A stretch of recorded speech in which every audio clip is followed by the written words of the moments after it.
말씀 누가복음 15장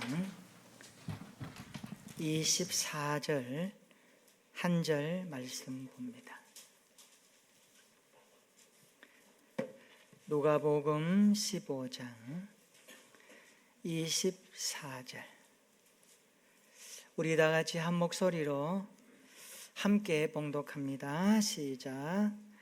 이 내 아들은 죽었다가 다시 살아났으며 내가 잃었다가 다시 얻었노라 하니 그들이 즐거워하더라. 아멘. 우리 자원하며 인사할까요?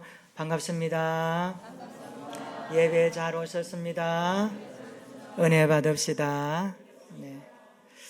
유명한 설교자 마틴 로이드 존스 목사님이 살아생전에 후배 목사님이 찾아와서 이런 질문을 합니다. 목사님, 설교도 오래 하시고 강의도 오래 하셨는데 목사님 마음속에 담고 있는 가장 진지한 생각은 무엇입니까? 이런 질문을 했습니다. 가장 진지한 생각. 그러자 로이드 존스 목사님은 이렇게 대답합니다. 내가 죽으면 하나님의 심판대 앞에 설 텐데 그때 하나님께서 내 인생을 어떻게 평가하실 것인가에 대한 생각이 가장 진지한 생각입니다. 어떻습니까? 우리는 하루하루 사람 앞에 사는 자가 아니라 하나님 앞에 사는 자들입니다. 이것을 코람데오 신앙이라고 합니다. 바라옵기는 우리 모두가 여호와 하나님 앞에서 살아가는 믿음의 삶이 되었으면 좋겠습니다. 하루하루 하나님 앞에서 살아갈 때 우리 인생의 온 매무시는 흐트러질 수 없는 것입니다. 시간 가운데 환경 가운데 불꽃 같은 눈동자로 보고 계시며 성령으로 동행하시는 그분의 면전 앞에 살아가는 자가 참된 그리스도인이라고 성경은 말씀합니다. 오늘 예배가 그 하나님 앞에 드려지기를 바랍니다. 누가복음 15장은 세 가지 비유에 대한 말씀으로 기록됩니다. 이런 양, 이런 드라크마, 이런 아들에 대한 비유입니다. 어떤 사람이 양 100마리를 키우고 있었습니다. 그런데 어느 날 한 마리의 양이 무리에서 이탈하여 없어졌습니다. 어떻게 할까요? 목자는 99마리의 양을 들판에 놓고 71마리를 찾아 길을 나섰습니다. 그러면 들판에 있는 99마리의 양은 누가 지킵니까? 방치되는 것 아닙니까? 이런 생각이 문득 올 것입니다. 걱정할 필요가 없습니다. 당시에 고대 근동 지역에는 100마리의 양을 키울 때에 한 사람의 목자가 키운 것이 아닙니다. 적어도 서너 명이 함께 힘을 합쳐서 그 양무리를 돌보고 인도했습니다. 그러니 나머지 양은 남아있는 목자들이 보호하고 있었습니다. 열심히 찾았습니다. 어디 갔나? 그런데 그 잃어버렸던 한 마리 양을 찾았습니다. 얼마나 기뻤던지 어깨에 메고 오면서 휘파람을 불며 노래를 부릅니다. 돌아와서 이웃과 친구들을 초청하여 잔치를 벌입니다. 오라, 나의 잃어버린 한 마리의 양을 찾았노라. 나와 함께 즐기자. 나의 잃은 양을 찾았노라. 어떤 여자에게 10 드라크마가 있었습니다. 그 중에 하나를 잃어버렸다고 말씀합니다. 드라크마는 당시 헬라의 화폐 단위였습니다. 지사님이 한쪽이 잘 안 나오는, 여긴 잘 나오는데 체크해 주시기 바랍니다. 이 한 드라크마는 노동자 하루의 품값입니다. 요즘으로 말하면 한 10만 원, 좀 더 많이 받으면 20만 원. 10 드라크미니까 작은 돈이 아닙니다. 그 당시의 풍습에 보면 이 드라크마를 꿰어가지고 목걸이처럼 사용했는데 오늘날로 말하면 바로 반지와도 같은 그러한 귀중품이었습니다. 그런데 그 중에 하나를 잃어버렸으니까 얼마나 속이 타겠습니까? 불을 들고 등불을 들고 집안 곳곳에 구석구석 잃어버렸던 한 드라크마를 찾기 시작합니다. 불을 비추며 구석구석 비로 쓸면서 찾았는데 드디어 반짝이는 불빛에 보였습니다. 그 여인은 잃어버렸던 드라크마를 찾고 이렇게 말합니다. 친구를 부르며 초청합니다. 나와 함께 즐기자. 이런 드라크마를 내가 찾았노라. 어떤 사람에게 두 아들이 있었습니다. 어느 날 둘째가 아버지에게 말합니다. 아버지, 내 재산의 유산을 좀 미리 주세요. 그런데 참 곤란한 이야기거든요. 당시에 보면 유산 상속은 아버지가 돌아가셔야만 받을 수 있습니다. 그것도 장남에게는 2배의 몫을 주게 되어 있습니다. 둘째가 그런 이야기를 하니까 아버지의 마음이 굉장히 이상합니다. 그래서 아버지는 아들이 완강히 요구하는 그 유산을 살림으로 나누어 줍니다. 성경에 살림이라고 되어 있는데 이 단어가 헬라어 단어로는 비오스라고 되어 있는데 생명이라는 뜻을 담고 있습니다. 그러니 이 둘째 아들은 아버지의 생명을 찢어 달라고 하는 그런 의미를 담고 있습니다. 성경은 둘째 아들이 먼 나라에 가서 허랑방탕하여 그 재산을 낭비했다라고 말합니다. 여러분 이런 말이 있죠. 집딸하면 고생이라고. 둘째 아들도 예외는 아니었습니다. 그런데 인간은요, 하나님의 품을 떠나면 방황하게 되어 있습니다. 에덴 동산을 떠난 아담의 후손은 방랑자 생활을 하고 있습니다. 마치 집이 없는 사람과 같습니다. 그 나라에 흉년이 들었습니다. 먹을 것이 없습니다. 어떻게 할까요? 배를 움켜쥐고 여기저기 찾아다녔지만 먹을 것이 없습니다. 그래서 먹을 것을 얻기 위해서 한 사람에게 자기 몸을 의탁합니다. 그 사람은 돼지를 키우고 있었습니다. 돼지가 먹는 쥐염 열매로도 이 둘째 아들은 배를 채울 수가 없었다라고 성경이 말합니다. 17절 한번 읽어볼까요? 그의 마음에 어떠한 고통과 괴로움이 왔는지 17절은 그의 심적 상태를 이렇게 기록합니다. 다 같이 읽어봅니다. 이에 스스로 돌이켜 이르되 내 아버지에게는 양식이 풍족한 품꾼이 얼마나 많은가. 나는 여기서 줄여 죽는구나. 아멘. 여기 이에 스스로 돌이켜 이 말은 이제야 정신 차렸다라는 겁니다. 아버지에게 받은 유산 다 허랑방탕 탕진하고 다 써버리고 흉년까지 들었고 사면 초가의 상황에서 있어 보니 이 아들의 정신이 들어왔다는 겁니다. 정신을 차리고 보니 아버지 집이 그리워지기 시작합니다. 내 아버지에게는 종들도 많고 먹을 것도 많고 그런데 나는 여기서 줄여 죽는구나. 어찌 보면 신세 한탄일 수 있고 어떻게 보면 아버지 집을 떠난 후회스러움이 밀려오는 그의 심적 상태를 성경은 이렇게 언급합니다. 헐벗고 굶주린 자신의 모습을 보면서 탕자의 마음이 어땠을까요? 가만히 있을 수 없습니다. 20절 한번 볼까요? 20절 한번 읽어봅니다. 시작. 이에 일어나서 아버지께로 돌아가니라. 아직도 거리가 먼데 아버지가 그를 보고 측은히 여겨 달려가 목을 안고 입을 맞추니. 아멘. 이 광경은 얼마나 감격스러운 장면입니까? 과거에 KBS에서 남북한 이산가족 찾기 할 때 여러분 그 감동, 눈물 많이 흘린 사람 없죠? 누가 이 사람을 아시나요? 누가 내 아버지, 내 삼촌, 내 고모, 내 딸, 내 할머니, 할아버지 본 적 없나요? 사진을 걸고 프로필을 내걸면서 기자들 앞에 나와서 이 사람 좀 찾아주시오. 전 국민이 보는 가운데 방영했던, 그래서 만날 때에 눈물 흘리며 콧물 흘리며 너가 살아있었구나, 얼마나 기다렸는지, 아버지는 평안하시냐, 자식들은 어떻게 살았느냐, 눈물 범벅 흘렸던 그때의 감격 우리는 기억합니다.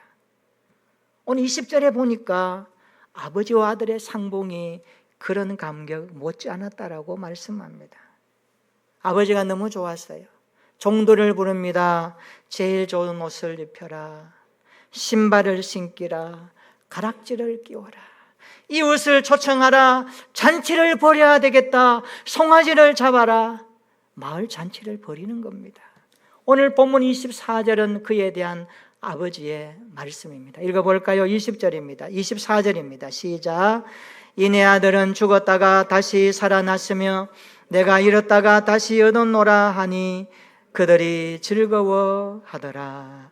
아멘. 따라서 해볼까요? 내 아들은 죽었다가 다시 살았으며 잃었다가 다시 얻었노라. 풍악이 울려지고 잔치가 한창 무르익을 때 밭에서 일하고 돌아오던 첫째가 이 소리를 듣습니다. 이게 뭐지? 종에게 묻습니다. 종이 대답합니다. 네, 당신의 동생이 돌아왔습니다. 주인께서 너무 기뻐서 잔치를 열고 풍악을 울리며 즐거워하고 있는 소리입니다. 여러분이 형님이라면 어떻게 할까요? 그래, 내가 얼마나 너를 기다렸는데 내 하나뿐인 사랑하는 동생 왔다니 단번에 달려갔을 텐데, 오늘 누가복음 15장에 나오는 이 맏아들 형은 그렇게 하지 않았습니다. 마음이 좀 불편했습니다. 그래서 집에 들어가지 않습니다.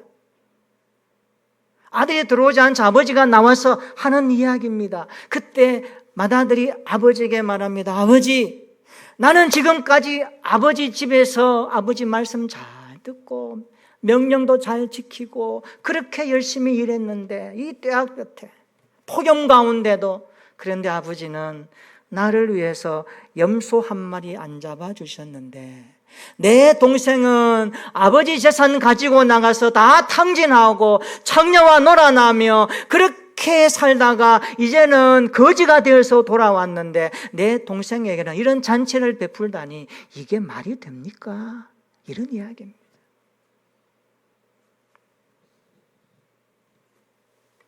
그때 아버지가 이렇게 말씀합니다. 32절 한번 읽어볼까요? 32절 시작. 이 내 동생은 죽었다가 살아났으며 내가 잃었다가 얻었기로 우리가 즐거워하고 기뻐하는 것이 마땅하다 하니라. 아멘. 죽은 줄 알았던 동생이 살아서 왔으니 기뻐하자라는 아버지의 말입니다.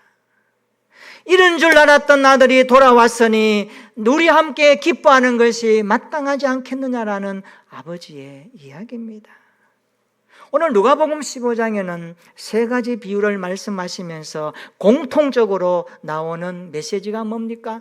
잃었다가 다시 찾았다는 메시지입니다. 하나님은 잃은 것을 그대로 방치하지 않습니다. 하나님은 반드시 잃은 것을 찾아내시는 하나님이십니다. 하나님은 우리 인생이 잃어버린 것대로 살게 하지 않는다는 말씀입니다. 누가복음 15장에 나오는 비유는 이렇게 시작합니다. 누가복음 15장 1절 2절 굉장히 중요합니다. 이 말씀이 뒤에 부분과 연결되기 때문에 그렇습니다. 누가복음 15장 1절 2절 한번 읽어볼까요? 다 같이 시작. 모든 세리와 죄인들이 말씀을 들으러 가까이 나오니 바리새인과 서기관들이 수군거려 이르되 이 사람이 죄인을 영접하고 음식을 같이 먹는다 하더라. 아멘. 여기 세리와 죄인들이 예수님의 말씀을 들으러 나왔을 때 그 광경을 보고 있던 바리새인과 서기관들이 뭐랍니까? 수군거렸다라고 말씀합니다.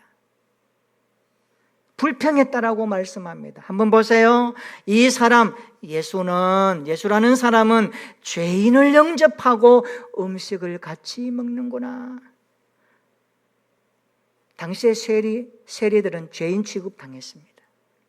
시대적인 통념이었습니다. 그들과 음식을 같이 먹는 예수님이 못마땅해서 바리새인들과 서기관들은 그 장면을 보면서 수군거리며 불평했다라고 말합니다. 우리나라 성경에는 수군거렸다, 그냥 이야기했다. 에이, 저 사람 이상하지 않아? 어떻게 저렇게 할 수 있어? 이렇게 말할 수 있는 표현인 것 같지만 미완료형으로 됐습니다. 이 말은 그들은 계속해서 불평하며 수군거리고 다녔다라고 성경은 해석합니다. 그러니까 세리와 죄인들은 예수님의 공생애 동안 계속해서 예수님의 곁을 따라다니면서 하나님의 나라 복음을 들었음에도 불구하고 바리새인과 서기관들은 계속해서 수군거리며 불평을 표시했다라고 말씀합니다. 여러분, 복음서 읽어보면 예수님이 가는 곳마다 바리새인들은 항상 따라다녔습니다. 질문하고 이상하게 예수님을 괴롭혔습니다. 그런데 그런 그들의 질문 공세에 예수님은 한 번도 넘어가지 않았었습니다. 예수님은 하나님이시니까. 우리가 이것을 잘 보면 복음서에 나와 있는 상황이 굉장히 평안한 상황이 아닙니다. 예수님을 죽이려고 혈안되어 있던 그들의 마음 중심에 있는 가시들이 무엇인지를 알아볼 수 있습니다. 이런 바리새인들의 태도가 오늘 마다들 28절에 나오는 태도와 흡사합니다. 마다들이 어떻게 합니까? 집에 안 들어가고 노했다라고 말합니다. 화냈다라는 것과 일치합니다. 자, 이런 상황에서 예수님께서 그들에게 비유로 말씀하실 때 세 가지 비유를 말씀하셨던 겁니다. 그러니까 세리와 죄인들은 비유에 등장하는 이런 양, 이런 드라크마, 이런 아들에 해당하는 분류의 사람이라는 것을 예수님이 쭉 펼쳐가고 있다는 말씀입니다. 7절 한번 볼까요? 7절 한번 보십시다. 7절 시작. 내가 너희에게 이르노니 이와 같이 죄인 한 사람이 회개하면 하늘에서는 회개할 것이 없는 의인 99으로 말미암아 기뻐하는 것보다 더 하리라. 아멘. 여기 이와 같이 굉장히 중요한 단어입니다. 이와 같이 이것은요, 이 비유를 적용하는 연결고리입니다. 예수님 비유를 쭉 말씀하시고 이와 같이 이 비유의 연결고리입니다. 이와 같이 예수님은 잃어버린 한 마리를 찾는 목자처럼 죄인 한 사람이 회개하고 돌아오는 것을 기뻐한다라는 메시지로 적용하고 있습니다. 10절에도 보세요. 같은 의미로 적용합니다. 내가 너희에게 이르노니 이와 같이 죄인 한 사람이 회개하면 하나님의 사자들 앞에 기쁨이 되느니라. 여기서는 뭘 알 수 있습니까? 예수님의 관심은 한 사람입니다. 잃어버린 한 영혼입니다. 사람들은 한 사람을 너무 쉽게 생각합니다. 대중의 다수들이 많으면 한 사람에 대해서는 별 관심이 없습니다. 그런데 예수님은 그렇지 않았다는 것입니다. 죄인 한 사람이 회개하고 돌아오면 의인 99보다 더 귀하게 맞이하고 보시는 예수님의 마음이 비유 속에 느껴지지 않습니까? 왜냐하면 한 영혼이 천하보다 귀하기 때문에 예수님은 한 영혼에 초점을 맞추고 계십니다. 교회는 한 영혼의 가치를 두어야 합니다.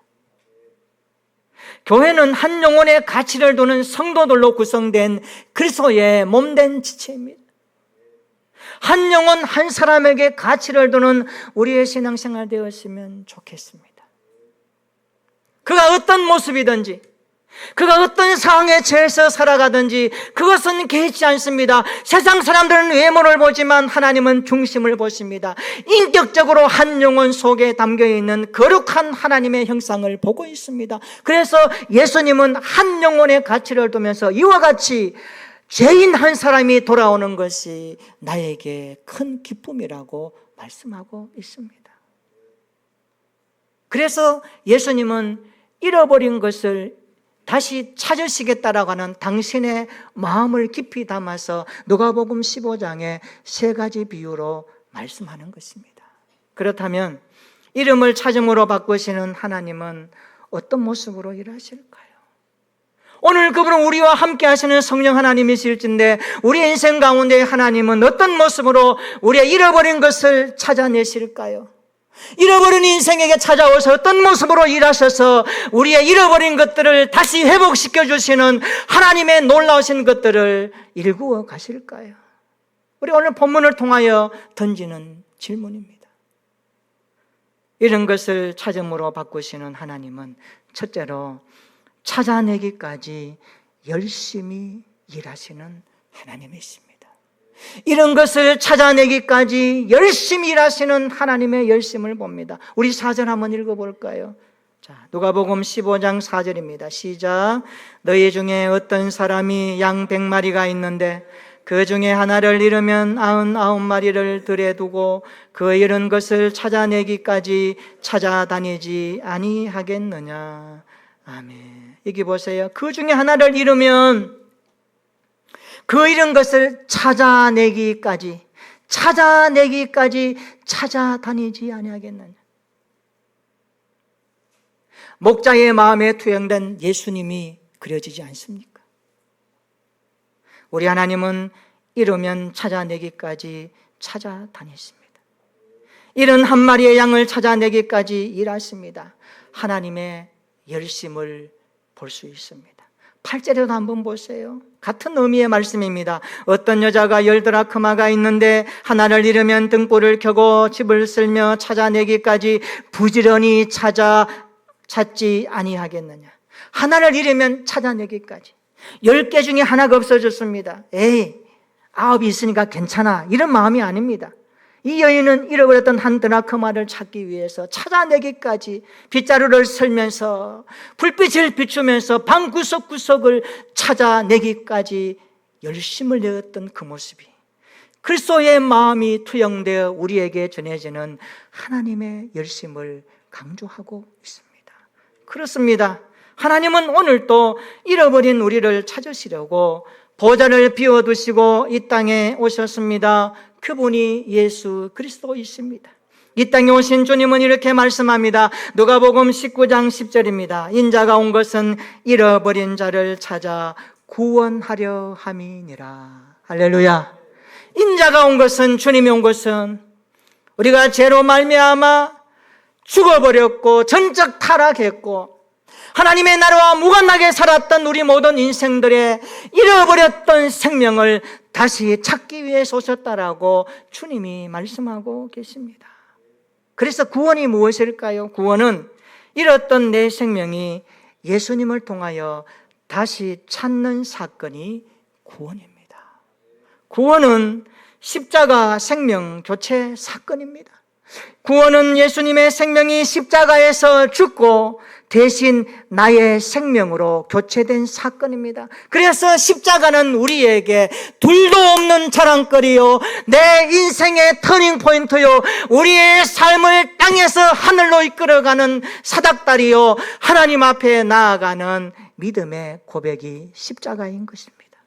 사랑하는 성도 여러분, 우리가 예수님을 떠나서 잃어버렸을 때 그분이 오셔서 우리를 십자가에서 생명으로 교체시켜 주신 이 구원의 사건을 여지없이 고백하며 찬양하며 기뻐하는 우리의 날들이 되었으면 좋겠습니다. 이 은혜를 평생토록 기억할 수 있기를 주의 이름으로 축원합니다. 하나님의 열심이 우리를 구원한 것입니다.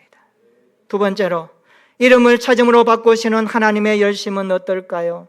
하나님은 측은히 여기며 먼저 달려가십니다. 우리 20절 한번 읽어볼까요? 20절 한번 같이 읽어봅니다. 시작. 이에 일어나서 아버지께로 돌아가니라. 아직도 거리가 먼데 아버지가 그를 보고 측은히 여겨 달려가 목을 안고 입을 맞추니. 아멘. 탕자의 비유에서 주인공이 누굴까요? 탕자? 그렇게 대답할 수 있습니다. 그러나 이 본문을 보면서 탕자의 비유에서 주인공은 탕자가 아닙니다. 아버지 하나님이십니다. 탕자의 비유에서 아버지 하나님에 대한 기록은 많이 나오지 않습니다. 행간 속에 묻어 있습니다. 그래서 우리는 성경을 붙들고 씨름하며 묵상하며 성령 하나님의 말씀하심을 기다려야 합니다. 그래야 아버지의 마음을 풍성히 이해할 수 있고 탕자가 돌아오기까지 아버지 그 고뇌와 아픔의 심정을 우리가 공감할 수 있습니다. 그래야 우리의 신앙이 자라는 것입니다. 둘째 아들이 집을 떠난 후에 아버지의 모습을 떠올려 봅시다. 한 번도 잊은 적이 있을까요? 두 다리 쭉 뻗고 잔 적이 있을까요? 아침에 일어나면 아들이 생각납니다. 먼 산을 바라봅니다. 도로가에 나와서 이리저리 다니며 오늘 돌아올까? 내일 돌아올까? 서산에 해질 때까지, 아니 잠자리에 들기까지 아버지는 집 나간 아들을 한 번도 잊어본 적이 없습니다. 이게 우리 부모의 마음 아닐까요? 그래서 결혼하면, 자식을 낳고 나면 아버지, 어머니의 마음이 느껴진다고 합니다. 엄마, 아빠, 내가 자식 낳아보니까 자식 속 썩일 때, 아플 때, 힘들 때 엄마, 아빠가 나를 어떻게 키웠는지 내가 좀 알 것 같아. 부모의 마음을 아는 겁니다. 우리가 신앙생활할 때 어렵고 힘든 고통 속에서 하나님을 어떻게 압니까? 어떻게 이해합니까? 탕자의 비유 속에서 아버지의 마음을 묵상하면 그 하나님의 마음을 우리가 배울 수 있습니다. 집 나간 아들을 한 번도 잊은 적이 없는 그 아버지. 그런데 어느 날 마침내 둘째 아들이 집으로 돌아옵니다. 20절 한번 보십시오. 아직도 거리가 먼데 아버지가 그를 봅니다. 어제도 오늘도 그쪽을 항상 보고 있었습니다. 아들이 돌아올까 기다리고 있었습니다. 그런데 저 먼 곳에서 한 사람이 나타났습니다. 모습은 둘째 아들의 모습입니다. 아버지는 잊을 수 없습니다. 그래서 뭐라고 합니까? 아직도 거리가 먼데 아버지는 그를 보고 알았습니다. 이게 참 부모가 자식을 향하는 마음은 다 이래요.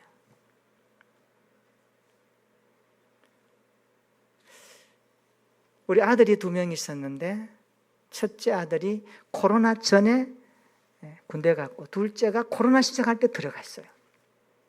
첫째는 진주에 공군 입대했는데 거기 입대생들 있을 때에 그 안에 들어와서 이렇게 행사도 하고 마지막에 이제 행사하고 부모들이 가도록 했는데 저와 집사람이 그 많은 한 수천 명 왔으니까 아이들 중에 우리 아이의 눈을, 그 모습을 뗄 수가 없더라고요. 보여요. 부모는 보여요. 그 많은 무리 가운데. 여러분 그렇지 않던가요? 이게 부모의 마음입니다. 아버지는 집 나간 아들이 저 먼 발치에서 오는 그 모습 보고도 아들임을 확신했습니다. 우리가 이것을 알아야 됩니다. 하나님이 우리를 먼저 보고 아신다는 사실. 이게 사랑이거든요. 만약에 동네 사람이 먼저 그 둘째 아들 오는 것을 발견했다면 어떤 현상이 일어났을까? 당시의 고대 사회의 문화적인 환경에서 적용해 보면 굉장히 어렵게 되어 있습니다. 왜냐하면 고대 사회는 부족 사회인데 한 가정에서 문제가 발생하면 공동체적으로 문제를 해결했습니다. 그러니까 부족 사회에서는 아버지께 불효하는 것은 개인의 문제가 아니라 바로 그 부족 사회의 문제이기 때문에 원로 어른들이 모여서 그 문제를 해결하며 재판하게 되어 있습니다. 만약에 동네 사람이 먼저 그 아들을 보았다면 정말 일이 복잡해집니다. 첫째가 봤다면 어떻게 되었을까요? 쉽게 되었을까요? 아닙니다. 동생이 돌아오는 것을 보고 아버지가 잔치를 하는 것을 보고 집에 금방 안 들어가고 티격태격 마음에 불만이 많았던 첫째 아들은 심판의 이미지를 담고 있습니다. 나는 아버지께 한 번도 아버지 말씀을 거스른 적 없는데 아버지는 나를 차별했다고 그렇게 느끼고 있었던 아들이 맏아들이었습니다.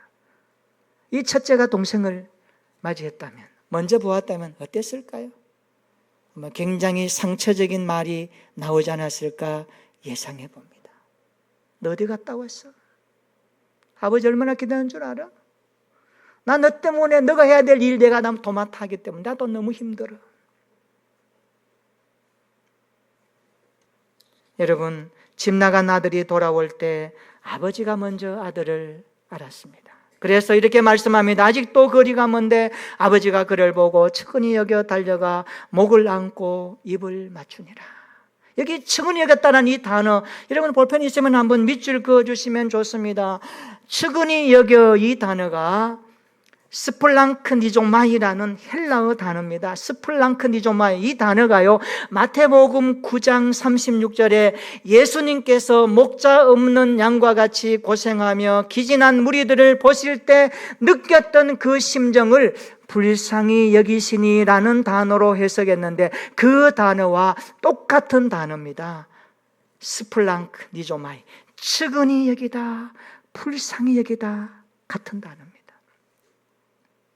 이 말의 뜻은요, 창자가 끊어지는 아픔을 경험하다, 이런 뜻입니다. 여러분, 어떤 뭔가 사건을 바라볼 때, 뭔가를 바라볼 때 여러분의 마음 속에서 끓어오르는 그 고통이요, 마치 창자가 끊어지는 아픔을 느껴본 적이 있습니까? 예수님이 목자 없는 양과 같이 기진하며 유리하는 그들을 바라볼 때 느꼈던 그 마음이, 둘째가 돌아올 때 바라보는 아버지의 마음에 측은히 여겨라는 이 마음은 예수님의 마음과 같았다는 뜻입니다. 어떻습니까? 아들을 발견한 아버지가 먼저 달려갑니다. 목을 안고 입을 맞춥니다. 여기 달려가, 이 말은요, 트레코라는 단어인데 경기장에서 쓰는 단어입니다. 여러분, 경기할 때 쓰는 단어는 어떻습니까? 달리다라는 이 단어가 경기할 때는 어떻게 쓰여집니까? 육상 선수가 전력을 다해 달려가듯이 달려갔다는 뜻입니다. 아마 아버지의 신발이 벗겨질지도 몰라요. 내 아들이 돌아오는구나. 어제도 보았고 오늘도 보았는데 저녁 때 되어서 아들이 돌아오니 아버지의 눈이 어떻습니까? 뒤집힌 겁니다. 내 아들이구나. 그는 전력을 다하여 달려가 입을 맞추며 목을 녹음맞고 안아줍니다. 이게 아버지의 사랑입니다. 그리고 입맞춤으로 그를 받아줍니다. 입맞췄다는 것은 무조건적인 용서를 의미합니다. 아버지는 아들을 다 용서해 줍니다. 그렇습니다. 우리가 구원받는 것은 하나님의 무조건적인 용서 때문입니다. 죄인의 신분에서 의인의 신분으로 바뀐 것은 하나님의 무조건적인 사랑 때문입니다. 그래서 참된 용서와 관계 회복은 아버지의 자발적인 사랑에서 출발하는 것입니다. 십자가는 하나님의 자발적인 사랑이 이 땅에 나타난 사건 아닙니까? 우리가 그 사건 앞에 설 때 우리의 인생이 뒤집어지는 겁니다. 우리의 삶이 바꾸어지는 겁니다. 인생관이 새로워지는 것이고 가치관이 새로워지는 것입니다. 그렇습니다. 신앙생활은 하나님이 우리를 향한 자발적인 사랑이 십자가에서 나타났기 때문에 우리는 용서받고 하나님의 자녀 된 줄로 믿습니다. 오늘 나는 어떻습니까? 하나님의 열심히 나를 살렸다고 고백하며 살아가고 계십니까? 측은히 여기며 먼저 달려오신 하나님의 그 사랑 앞에 감격하며 기뻐함으로 살아가고 계십니까? 우리가 신앙생활을 하면서 때로는 타성에 젖어서 잃어버렸던 것들이 너무 많은 것 같아요. 오늘 말씀을 들으면서 우리의 신앙생활에 다시 찾음이 있었으면 좋겠습니다. 구원의 감격이 다시 찾아지기를 축원합니다. 일상 가운데 눈물과 감격이 다시 회복되었으면 좋겠습니다. 예배의 감격을 다시 찾고 기도의 자리를 다시 찾고, 그래서 우리의 모든 삶이 하나님 앞에 새로워지는 계기가 되었으면 좋겠습니다. 제가 새벽기도 그러니까 주일 새벽기도, 평일 새벽기도 너무 많이 안 나오는 것 같아요. 중직자들 뭐합니까? 영적으로 잠자고 있다는 증거 아닙니까? 영혼이 잠자면 신앙생활에 굉장한 위험이 생깁니다. 영적 기능이 작동하지 않으면, 어려운 시대에 분별의 영이 작동되지 않으면 우리의 믿음 생활이 혼란스럽습니다. 기도는 영혼의 작동을 시키는 호흡입니다. 여러분, 기도하는 시간 다시 회복했으면 좋겠습니다. 예배 자리 회복했으면 좋겠습니다. 말씀 읽고 성경 읽는 시간으로 주님과 교제하는 영적 시간을 다시 회복할 수 있기를 예수님의 이름으로 축원합니다. 우리를 아낌없이 사랑하신 주님의 그 마음을 다시 내 마음 가운데 채워가는 회복이 있었으면 좋겠습니다. 성경을 읽음으로 주의 말씀이 꿀과 송이꿀보다 더 달다고 고백하는 날들이 회복되었으면 좋겠습니다. 그리하여 십자가 그 사랑을 다시 묵상함으로 우리의 내면 세계의 질서가 잡히고 더욱 성장하는 이 여름이 되었으면 좋겠습니다. 하나님은 우리의 이름을 찬음으로 바꾸시는 분이십니다. 오늘 말씀을 통하여 하나님 여러분에게 주시는 도전과 감격과 결단이 있을 때 여러분 주저하지 마시고 결심하고 순종하여 이번 한 주간도 우리의 삶의 회복과 하나님의 일하심을 깊이 체험하여 우리를 지극히 사랑하시고 우리의 구원을 위해서 오늘 또 일하시는 하나님의 놀라우신 사역을 고백하고 찬양하면서 이번 한 주간도 주님께 기쁨이 되는 저와 여러분들의 일상이 되시기를 예수님의 이름으로 축원합니다. 아멘. 우리 다 같이 한번 기도하겠습니다. 하나님은 이름을 찾음으로 바꾸십니다. 내 아들은 죽었다가 다시 살았으며 내가 잃었다가 다시 얻었노라 말씀하십니다. 이렇게 기도합시다. 하나님의 열심히 나를 살렸습니다. 잃었던 내 생명이 예수님을 통하여 다시 찾게 하시니 감사합니다. 적은이 여기며 먼저 달려오신 하나님의 사랑을 깨닫게 하시고 창자가 끊어지는 아픔으로 달려오신 하나님의 그 큰 사랑이 우리 안에 자리 잡게 하옵소서. 신앙생활 하면서 잃어버렸던 것을 다시 찾고 싶습니다. 구원의 감격을 다시 찾게 하옵시고 눈물과 감격이 회복되게 하시고 예배의 감격, 기도의 자리를 다시 찾게 하여 주셔서 아낌없이 사랑하시는 주님의 마음을 말씀 앞에서 경험하게 해달라고 기도합시다. 십자가 그 사랑을 다시 묵상하겠습니다. 그리고 우리의 내면 세계에 질서가 잡히고 더욱 영적으로 성장하는 이 계절 되기를 위해서 우리 합심으로 함께 기도합니다. 전능하신 하나님 아버지, 이름을 찾음으로 바꾸시는 하나님 아버지, 이런 양의 비유, 이런 드라크마의 비유, 이런 아들의 비유를 통하여 하나님은 이런 것을 그대로 방치하지 아니하시고 반드시 찾으시는 열심의 하나님이심을 고백합니다. 하나님의 열심히 나를 살렸습니다. 그리스도를 통하여 다시 우리를 회복되게 하시는 하나님의 구원을 찬양합니다. 이 은혜를 평생토록 기억하게 하여 주시고 우리에게 측은히 달려오시며 먼저 그 사랑을 베풀어 주신 놀라우신 하나님 앞에 감격하며 살아갈 수 있기를 소망합니다. 집 나간 아들을 달려가 끌어안으며 창자가 끊어지는 아픔으로 입을 맞추며 그 인생을 회복시켜 주셨던 아버지의 사랑이 오늘 우리 안에 자리 잡게 하시고 우리의 신앙생활에 구원의 감격을 다시 찾게 하옵소서. 눈물과 감격이 다시 회복되게 하옵소서. 예배의 감격을 주시고 기도의 자리를 다시 찾게 하시며 아낌없이 사랑하시는 주님의 마음을 우리 안에 다시 품게 하여 주옵소서. 성경을 읽음으로 주님과 교제하게 하시고 십자가 그 사랑을 다시 묵상할 때에 우리의 내면 세계가 풍성하신 하나님의 은혜로 채워지게 하옵소서. 그래야 무더운 여름 날씨지만 더욱더 성장하는 이 계절로 만들어갈 수 있도록 주의 손이 저들과 함께하여 주시옵소서. 예수님의 이름으로 기도하옵나이다. 아멘.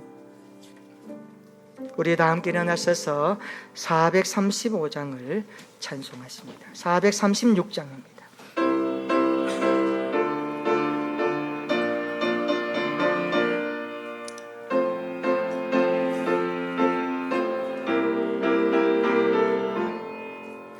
나 이제 주님의 새 생명 얻은 몸 내 것은 지나고 새 사람이로다.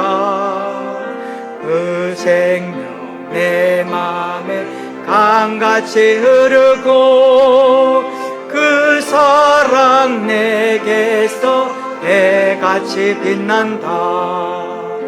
영생을 누리며 주 안에 살리라.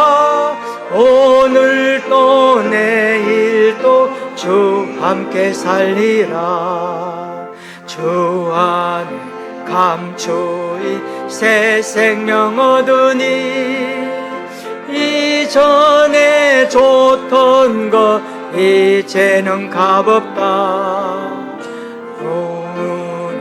은혜와 평화를 맛보니 찬송과 기도로 주 함께 살리라.